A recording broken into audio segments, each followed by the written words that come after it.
Just as they did with issues like immigration, the Obama administration has decided to simply exclude Congress entirely.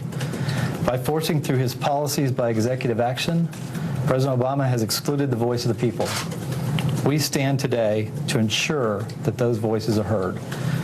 Make no mistake, this is no reinterpretation of terms. It's an entire rewrite of law. That was Texas Attorney General Ken Paxton this morning as he prepares to file a lawsuit against the federal government over imposing the implementation of gender-neutral bathrooms and other associated rules. Attorney General Ken Paxton is here now with us to discuss. Sir, thank you for joining us. Part of the lawsuit, the government conspiring to turn workplace and educational settings across the country into laboratories for massive social experiments. Progressives, particularly someone like a President Obama, would say that's exactly what schools are for. How do you reply to that? Well, look, we know in this case the president changed the law, and no matter what your opinion is, if this is a political debate, it should be had in Congress and not have one person, the President of the United States, come in and change the law.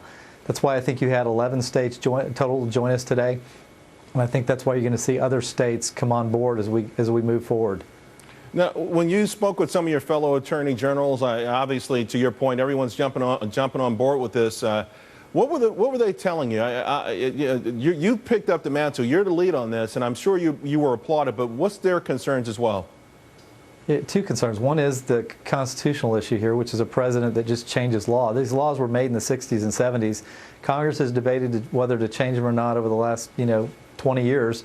And they haven't. So that's the first concern, is that we have a president stepping into a congressional role outside of his constitutional authority. The second is just a safety issue as it relates to parents and kids in these schools. This affects 100,000 schools, and now if you don't follow this policy, you potentially lose your funding, and you also have to have your kids at risk of having any man that decides that they want to declare themselves to be female for the day can walk into your daughter's locker room or bathroom. The president and others who think like him are saying that they understand the discomfort of other students and parents, but that these kids who feel they're a different gender, that they have rights as well. Is there some place where ultimately there could be some sort of middle ground on this?